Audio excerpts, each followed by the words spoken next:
Abra sua Bíblia lá no livro de Romanos, capítulo 1, o endereço está aí na tela para a gente. Romanos, nós vamos estudar um pouquinho hoje, Romanos capítulo 1, do verso 1 até o verso 17. Vamos ver aquilo que o Senhor tem para nos revelar, aquilo que o Senhor tem para falar conosco essa noite. Amém? Deus é bom, glória a Deus. Amém, Deus é bom, o diabo não presta e Jesus está voltando, viu? Glória a Deus, se prepara, né, para o encontro com o Senhor, amém? Aleluia. Glória a Deus, Romanos capítulo 1, a partir do verso 1, né? Você que está em casa também, pega a sua Bíblia, né, nos acompanhe, faça o seu culto em reverência à palavra de Deus, mesmo onde você estiver, com a sua família, né? Se desligue das coisas que venham atrapalhar, né? Mantenha o espírito ligado naquilo que o Senhor tem para falar conosco, amém?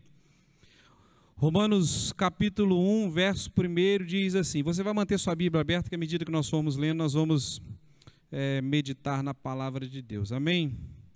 Romanos 1, verso 1 diz assim, Paulo, servo de Jesus Cristo, chamado para apóstolo e separado para o Evangelho de Deus.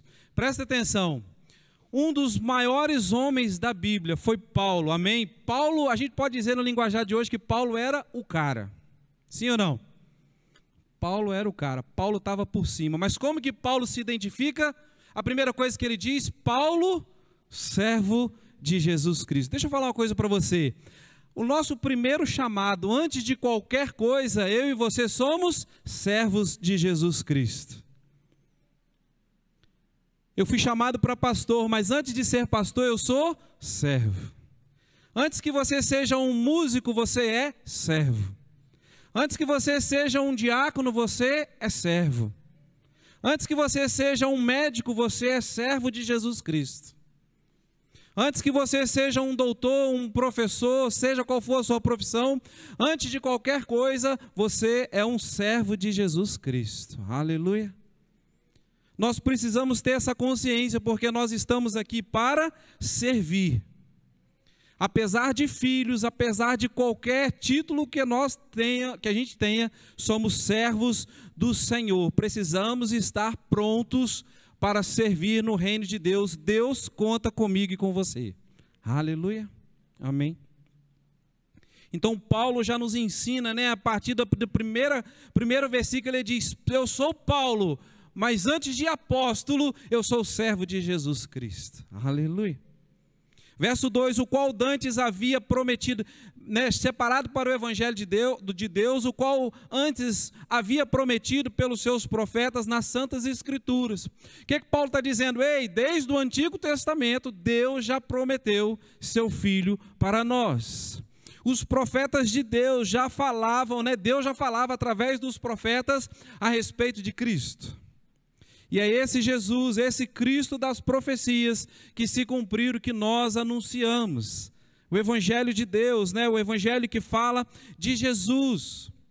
Olha lá, verso 3, acerca de seu filho que nasceu da descendência de Davi, segundo a carne, declarado filho de Deus em poder, segundo o Espírito de santificação, pela ressurreição dos mortos, Jesus Cristo nosso Senhor. Presta atenção no que Paulo está querendo dizer para nós. Paulo está dizendo assim, olha, Jesus é anunciado por Paulo como o Messias prometido, filho de Davi. Paulo está falando da linhagem messiânica de Jesus. Está falando a respeito de reino, ele enfatiza a linhagem de Jesus. Deus falou para Davi assim, o seu trono será firme para sempre. 950 anos antes de Jesus, Deus já falou com Davi, olha Davi, o seu reino, né, estará firme para sempre, porque da sua descendência virá o filho de Davi. Então Paulo está dizendo, olha, Jesus é o Messias prometido nas Escrituras, aquele que foi anunciado pelos profetas, e ele continua dizendo, e ele é também declarado filho de Deus em poder, por quê? Por causa da ressurreição, Paulo está dizendo, porque ele ressuscitou dos mortos, porque a morte não pôde deter Jesus, ele é reconhecido como o Filho de Deus, aleluia. A morte não teve poder para segurar Jesus. Afinal de contas, se morreu um inocente, não foi o pecado dele, foi o meu e o seu que Cristo levou na cruz. Aleluia. A morte não teve autoridade sobre Jesus. É por isso que ele ressuscitou. Deus ressuscitou ele dos mortos. Aleluia. E Paulo continua dizendo, e ele é Jesus Cristo, nosso Senhor. E aqui nós precisamos entender algo muito, muito importante.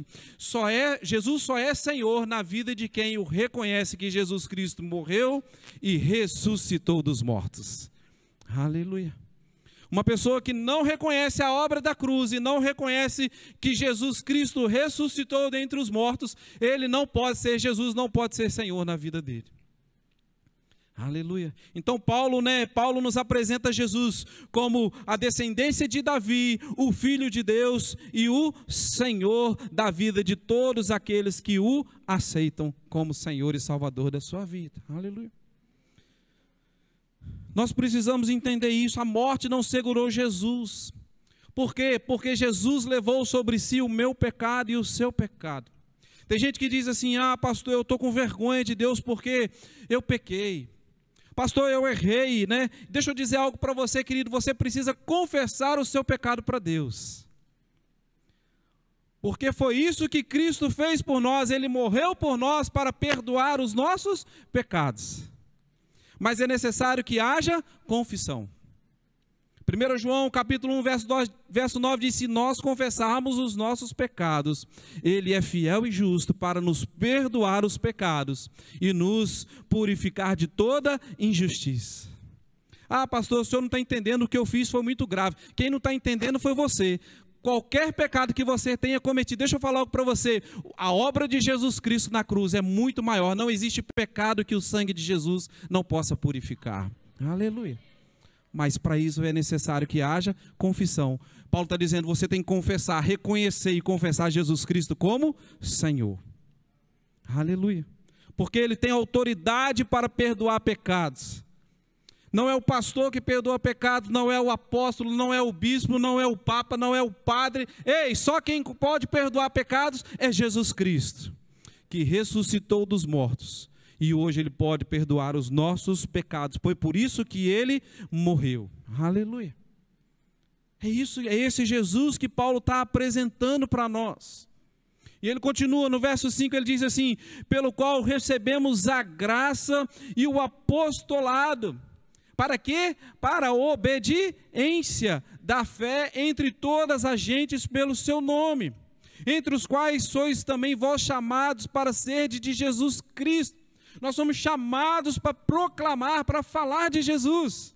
É isso que Paulo está dizendo para a igreja. Vocês foram chamados, né? A graça de Deus, vocês foram chamados para proclamar Jesus a todos os que estais em Roma, amados de Deus, chamados santos. Paulo vai dizer graça e paz de Deus, nosso Pai e do Senhor Jesus Cristo. Verso 5 diz assim, pelo qual recebemos graça. Você sabia que a graça de Deus está sobre sua vida? O amor de Deus, a misericórdia de Deus, o favor de Deus está sobre sua vida. Aleluia. Glória a Deus. Pastor, ninguém me ama. Mentira, Jesus ama você. Ele morreu por você, ele ama você. Aleluia. Né? Pelo qual recebemos graça para, Paulo dizer, nós recebemos graça, não foi à toa, nós recebemos graça para obediência. Vocês que estão sendo chamados de santos, Paulo diz, ei querido, quando você aceita Jesus, não combina, aquele que aceita Jesus, aquele que recebe graça, que recebe o amor, que recebe o perdão, não combina andar de qualquer jeito mais. Porque Paulo está dizendo, vocês foram chamados para andar em obediência.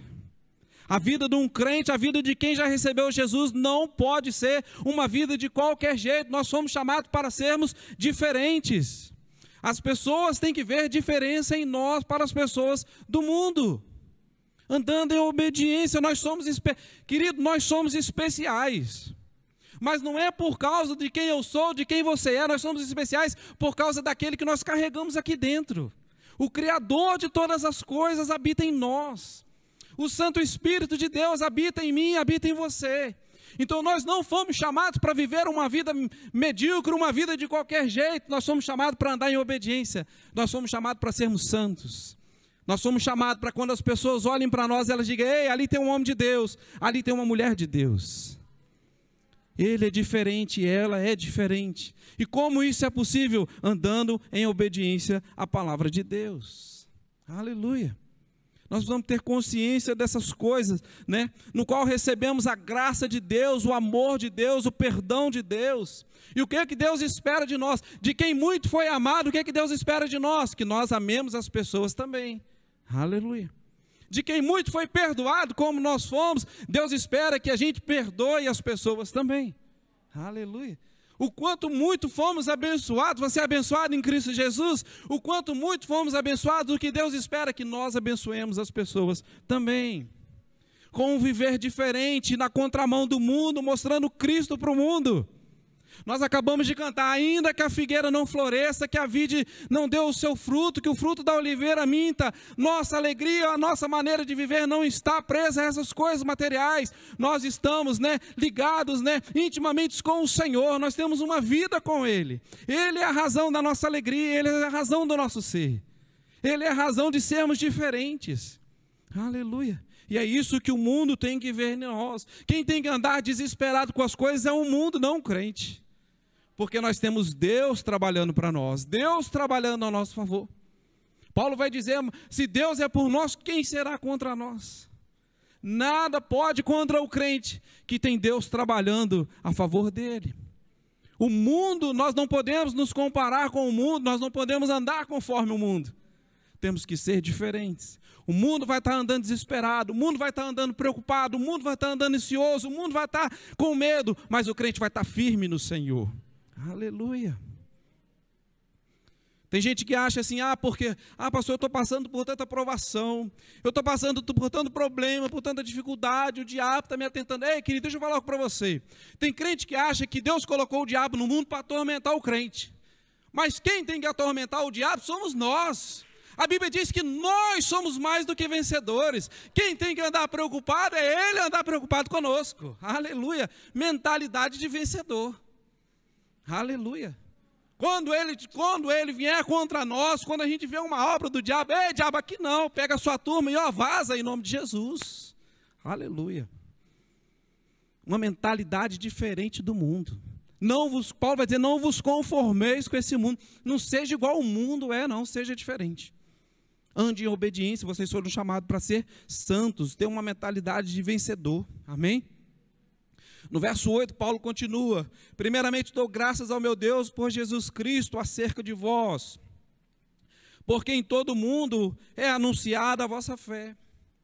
Paulo, quando escreveu essa carta, muito provavelmente ele estava na sua segunda viagem missionária em Corinto. Paulo nunca havia estado em Roma antes. Mas deixa eu falar uma coisa para você: a reputação da igreja de Roma chegou aos ouvidos de Paulo.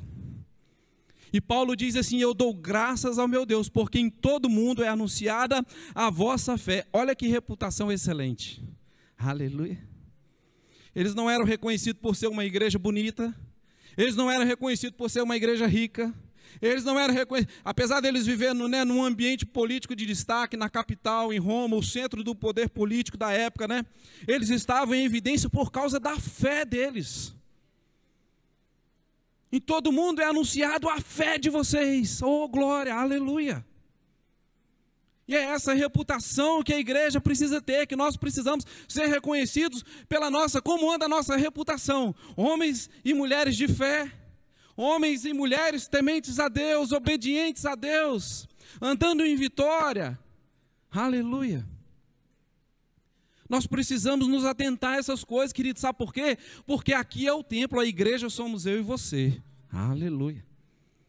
Aleluia. E nós precisamos contribuir para o reino de Deus, tendo uma boa reputação, assim como a igreja de Roma. Paulo vai dizendo assim: eu estou dando graças a Deus por causa da reputação de vocês. E nós precisamos ser homens e mulheres de boa reputação também. Afinal de contas, nós somos a igreja aqui nesse lugar. Aleluia. E Paulo vai continuar no verso 9: porque Deus, a quem eu sirvo em meu espírito, no evangelho de seu Filho, me é testemunha de como intensamente faço menção de vós. Deixa eu dizer algo para você, querido. Paulo está dizendo assim: porque Deus, a quem eu sirvo em meu espírito. Presta atenção, você não serve a Deus com a sua alma. Você não serve a Deus com os seus sentimentos. Se você tentar isso, você vai fracassar. É por isso que a gente vê tanta gente falando assim, hoje eu vou na igreja não, estou tão cansado. Hoje eu não vou na igreja não, eu não estou com vontade. Sabe o que é, pastor? Hoje eu vou não, estou tão desanimada. Porque está servindo a Deus na carne. Porque está servindo a Deus com os sentimentos. Imagina se Deus fosse retribuir a nós da mesma maneira. Meu filho, essa semana eu não vou fazer nada por você não, porque eu estou muito cansado. Meu filho, essa semana eu não vou responder nenhuma oração sua não, porque eu não estou afim. Querido, se a gente for servir a Deus, Paulo diz, eu sirvo a Deus em meu espírito. Eu me conecto com Ele, com o meu espírito, eu sirvo a Ele através do meu espírito. É por isso que você vê a igreja cheia de crente almático, onde as emoções mandam nele. Ele só vai na igreja se ele tiver afim, se ele não tiver afim, não vou. É um crente almático, onde as emoções mandam nele. É por isso que a igreja muitas vezes está cheia de crente carnal. Não vou não, estou com uma dorzinha aqui. Por quê? Porque a carne manda nele. Não vai dar certo. Vai fracassar. Vai ficar pelo meio do caminho. Fizeram uma pesquisa recentemente aí, o lugar onde tem mais crente almático, crente carnal e ateu é no inferno. Sabia? Lá está cheio. Cuidado com essas coisas. Cuidado com essas coisas. Verso 10, Paulo diz assim, pedindo sempre em minhas orações, que algum tempo, pela vontade de Deus, se me ofereça boa ocasião para ir ter convosco. Paulo está dizendo, eu estou pedindo sempre a Deus para ir ter convosco. Verso 11, porque desejo ver-vos, para vos comunicar algum dom espiritual, a fim de que sejais confortáveis. Gente, Paulo tinha uma vontade enorme de ir a Roma, de conhecer aquela igreja, de conhecer aqueles cristãos, de visitar aquelas igrejas. Então isso era algo que ele desejava. Ele está dizendo, eu peço a Deus, nas minhas orações, que Ele me dê a oportunidade de eu ir ter com vocês. E aconteceu. 3 anos depois, Paulo chegou a Roma. Opa, aleluia, glória a Deus. Deus respondeu a oração. Aleluia. Isso acontece muito com a gente, querido. Veja, às vezes a gente se empenha, em pedir muito a Deus algo e a gente consegue. E a gente fica todo feliz, fica todo alegre. Agora entenda uma coisa, não se surpreenda com a forma que Deus vai fazer as coisas. Não se surpreenda. Porque Paulo chegou a Roma, querido, mas você vai ver que não foi tão simples assim a chegada dele lá. E olha que ele estava pedindo a Deus para ir para lá. Às vezes a gente ora e às vezes a gente até imagina a forma como Deus vai responder a nossa oração. Lembra de Naamã? Naamã queria ir em Israel. E ele falou, eu vou lá, eu vou visitar. E Naamã projetou na cabeça dele, eu vou lá. Eu vou visitar o homem de Deus, que a minha empregada falou, que a minha menina falou. Eu vou lá e com certeza ele vai me receber na casa dele. E ele vai mandar eu entrar, vai me dar um café. E chegando lá ele vai botar a mão na minha cabeça. E ele vai orar ao Deus dele e certamente eu serei curado. Naamã pediu a cura e já imaginou a resposta.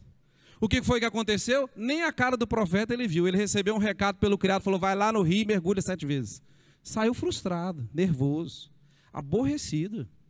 Eu vou voltar para trás, que eu não vim aqui para esse tipo de coisa não. Querido, presta atenção no que eu vou te falar. Paulo chegou a Roma, não chegou? Ele pediu nas suas orações para estar lá, não pediu? Com certeza, quando você vai viajar, você pede a Deus que a viagem seja boa, sim ou não? Pede, né?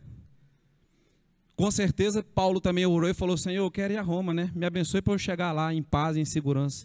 Paulo foi a Roma, querido, mas antes Paulo foi preso, esbofeteado. Paulo sofreu um naufrágio. Paulo foi picado por uma cobra venenosa. Mas chegou a Roma, não chegou? Aleluia. Querido, às vezes aquilo que nós estamos pedindo a Deus, a resposta vai chegar, mas não é da maneira como a gente espera.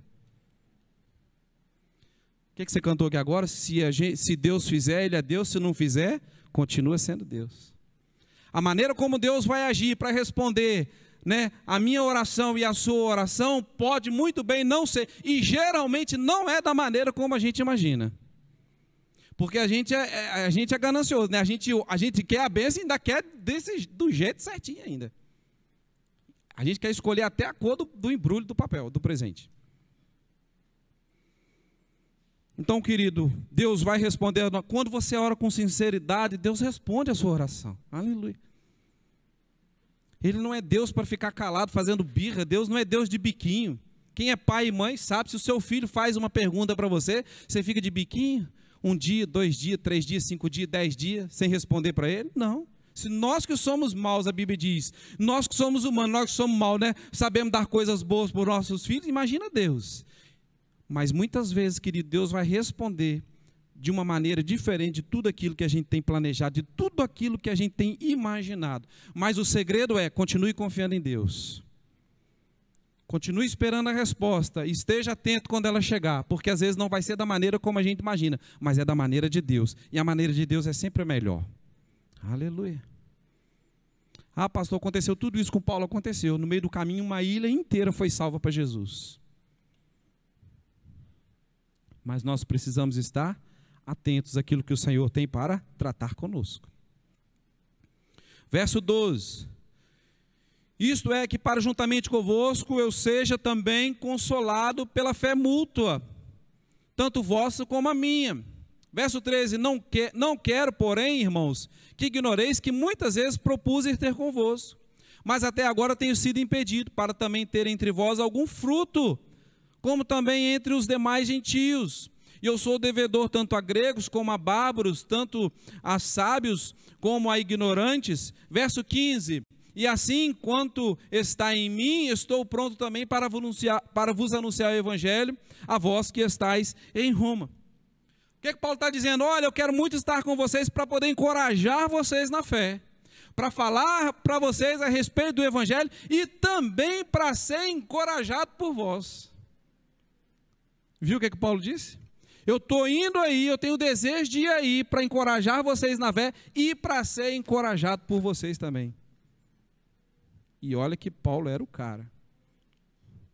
Eu vou ensinar vocês a respeito das boas novas do evangelho, a respeito de Jesus, e eu quero receber de vocês comunhão, né, e consolo também para as minhas lutas. Isso é interessante, querido, porque quando nós estamos juntos para adorar, é para duas coisas, é para adorar a Deus, para agradecer a Deus, adorar a Deus e também para ter comunhão. Quando nós nos juntamos é para dar e receber. Aleluia. É para compartilhar a fé mútua, Paulo está falando. A fé que você tem com a fé que eu tenho, quando nós nos juntamos, é para que ela seja compartilhada. Um dando para o outro, um abençoando para o outro. Você sendo bênção na vida do irmão e você, irmão, sendo bênção na vida do outro. Aleluia. Aqui não tem ninguém maior e ninguém menor, não. Aqui nós somos todos iguais diante de Deus. Não tem filho preferido, filho especial, filho... Não, nós somos todos filhos de Deus. E estamos aqui para, né, na nossa fé mútua, nos alegrarmos, compartilharmos a fé. Aleluia, adorarmos, louvarmos ao Senhor. Aleluia. É claro que talvez a minha responsabilidade seja diferente da sua, porque eu sou um pastor auxiliar. A responsabilidade do pastor Joel é diferente da sua, mas preferência... A Bíblia diz que Deus não tem filho preferido, não, nós somos iguais. Aleluia. Compartilhamos a mesma fé, o mesmo amor pelo Senhor. Aí eu pergunto para você, longe da igreja, longe da comunhão, o sujeito está recebendo o quê? Se o próprio Paulo está dizendo, quando eu for aí, é para mim compartilhar com vocês a fé. Aí o cara está longe, longe da comunhão, longe do ensino da palavra, está recebendo o quê? Está sendo acrescentado o quê na vida dele? Querido, um dos propósitos da salvação é esse. Aí a gente vê a artimanha do diabo nos dias de hoje. Um dos propósitos da salvação é esse. Qual é? A Bíblia diz que nós somos organizados como o quê? Como um corpo. Como um corpo. Um corpo tem que andar junto, sim ou não? Se o corpo estiver faltando uma perna, o que vai acontecer? Está incompleto. Quem não está aqui, quem está fora da comunhão, o corpo está incompleto por causa dele. Ele deveria estar aqui sendo abençoado e abençoando o outro. Aleluia. Mas muitas vezes ele se afasta da comunhão, porque ele está pensando só nele. E Paulo diz assim, eu quero estar junto com vocês para compartilhar a fé. Será que Paulo tinha alguma coisa para ensinar para eles ainda? Tinha. mas Paulo também tinha para receber. E a artimanha do diabo qual que é? Se isole, fica longe, fica afastado, não vai não, fica em casa. Quando a Bíblia diz que nós somos organizados como um corpo, aleluia, para que gere uma fé mútua, para que gere comunhão. Sabe, querido, sabe por quê? Tem muita gente fraca porque está perdendo aquilo que Deus tem para entregar na comunhão dos seus filhos. A Bíblia diz que na junção, que na união dos filhos de Deus, ali o Senhor derrama bênçãos. E muitos estão perdendo, porque estão com os olhos, ao invés de estar com os olhos em Cristo, estão com os olhos no mundo. Fica em casa. Participa não. Não vai não. E a Bíblia diz que nós somos organizados como um corpo.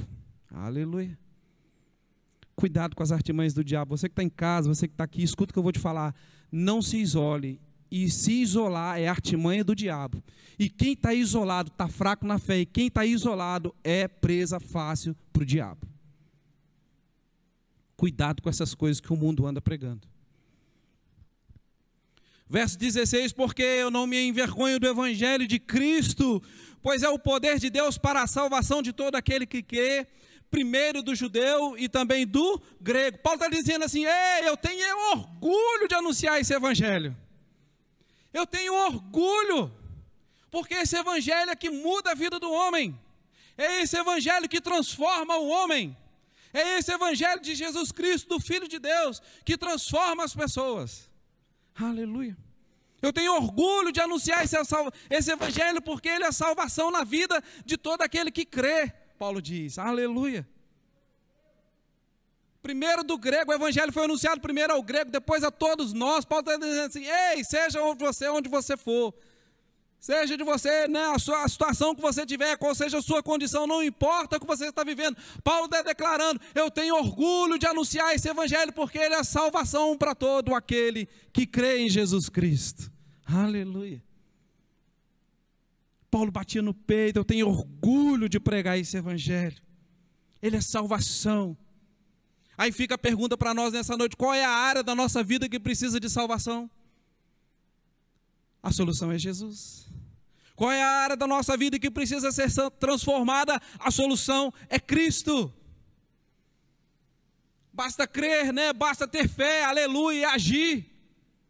Muitas vezes é necessário, né, para que Deus haja, tirar a sem vergonhice, tirar a preguiça, tirar a carnalidade, tirar a alma da frente e servir ao Senhor em espírito e em verdade. Aleluia. Paulo diz, eu tenho orgulho de anunciar, porque isso é essa palavra que transforma o homem. Venha para Deus, Deus é a salvação, Jesus é a salvação na sua vida. Aleluia. No coração de Deus cabe todo mundo, amém? É maior do que o coração de mãe. Aleluia. Verso 17. Porque nele se descobre a justiça de Deus de fé em fé, como está escrito, mas o justo viverá pela fé. Esse versículo, querido, foi o versículo que impactou Martim Lutero, o reformador. E graças a Deus pela vida desse homem. Graças a Deus pela vida de Martim Lutero. Agora, dia 31 de outubro, nós vamos completar 504 anos da Reforma Protestante. É uma data para ser comemorada, é uma data para ser celebrada por nós cristãos. Porque naquele dia de 31 de outubro de 1517, Martim Lutero pregou lá nas portas da catedral lá de Wittenberg, né, as 95 teses, né, contra os desmandos da igreja, né, protestando. É por isso que daí que vem o nome, protestantes, né, como nós ficamos conhecidos. Aleluia. E graças a Deus pela vida desse homem, desse grande reformador de Deus. Martim Lutero, estudando a Bíblia, e principalmente essa carta de Romanos que nós estamos lendo, que nós estamos estudando, Martim Lutero declarou assim, porque a salvação não pode ser obtida por meio de obras, nem por qualquer esforço humano. Ele declarou, né, mas tão somente pela fé em Jesus Cristo, o único Salvador de todos os homens, e é dado a todos por Deus de forma gratuitamente. Oh, aleluia! Ele protestou veementemente porque ele descobriu a verdade na Santa Escritura. Lendo Romanos, ele descobriu tudo isso. É a chamada sola fide, né? Ou seja, somente a fé. A salvação é pela fé, né? Por meio da graça, pela fé em Jesus Cristo. Não é o que nós fazemos, não é por pagar quantias, não é por causa de esforço humano, não é por causa disso ou daquilo. A fé a salvação é através da fé em Jesus Cristo. Aleluia. O único Salvador de todos os homens. Lutero ainda chegou a declarar que Romanos é a parte fundamental do Novo Testamento. Outra coisa que ele disse, né, verdadeira, que Romanos, a carta de Romanos era verdadeiramente o evangelho mais puro que ele conhecia. Oh, aleluia. Aleluia.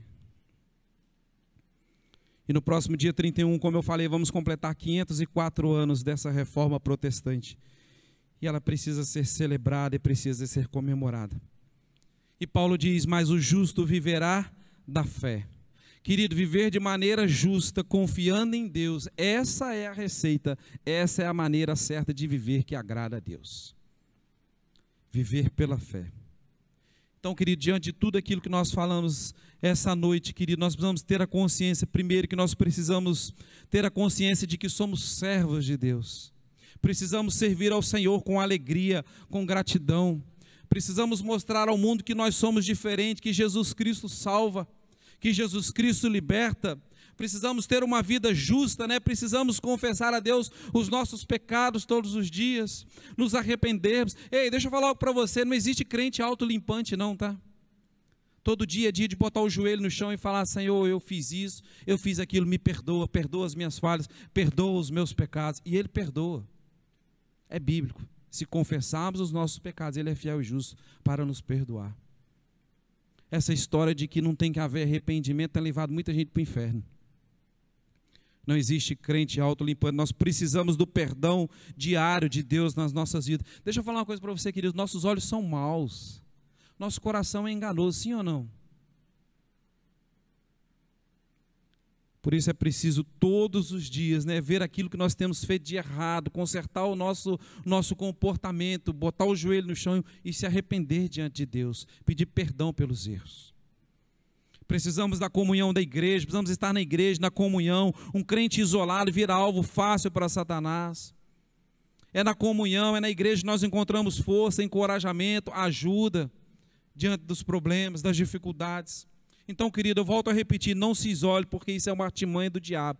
Afinal de contas, não foi isso que Deus planejou. Deus planejou para que nós estivermos sempre juntos, em comunhão, junto para adorar o Senhor, junto para fortalecer a fé um do outro, junto para crescimento, para avanço, para conquista. É muito mais fácil você chegar acompanhado do que, né, com quem tem para te apoiar, com quem tem para te ajudar, do que você ir sozinho. É por isso que Deus já sabia dessas coisas. Deus disse assim, olha, eu quero organizar, eu vou botar eles como um corpo, porque nenhuma pecinha pode faltar. Todos nós, querido, diante de Deus somos importantes. Não se diminua diante de Deus, não se diminua diante dos irmãos da igreja, não. Você é importante para Deus, como qualquer um de nós somos aqui. Amém? Aleluia. Glória a Deus. Espero que você tenha sido abençoado, né, por essa palavra essa noite.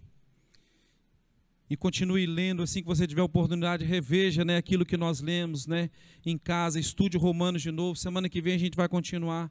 Vamos acabar de completar esse capítulo, né? Vamos ver aquilo que o Senhor tem para continuar falando conosco. Amém? Glória a Deus. Aleluia. Todos temos um chamado cristão, né? Somos chamados para servir e para adorar ao Senhor Jesus em nossas vidas. Amém? Glória a Deus. Não, só esse? Amém. Glória a Deus. Fica de pé, eu quero abençoar a sua vida. Vamos orar e agradecer ao Senhor por essa palavra, né, por esse alimento que Ele nos deu essa noite. Amém? Pai, nós te louvamos, agradecemos ao Senhor, ó Pai, o privilégio de podermos estar na Tua casa e podermos desfrutar da Tua palavra, desfrutar desse alimento, ó Deus, que mantenha, né, nos sustenta, que aumenta a nossa fé, que faz com que nós possamos cada dia mais estarmos apaixonados pelo Senhor, que a cada dia mais a gente possa ter um coração disposto a servir, que a cada dia mais nós estejamos, ó Deus, dispostos a fazer aquilo que é melhor para o Senhor e para o Teu reino aqui nessa terra, ó Pai.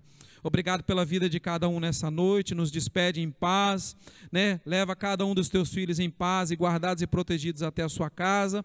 Aqueles que estão em casa, ó Pai, que o Senhor os abençoe, que a tua palavra os alcance também nessa noite. Muito obrigado por tudo, ó Deus. Tudo isso nós pedimos e agradecemos no nome de Jesus. Amém. Amém. Glória a Deus. Vá em paz, querido. Deus te abençoe.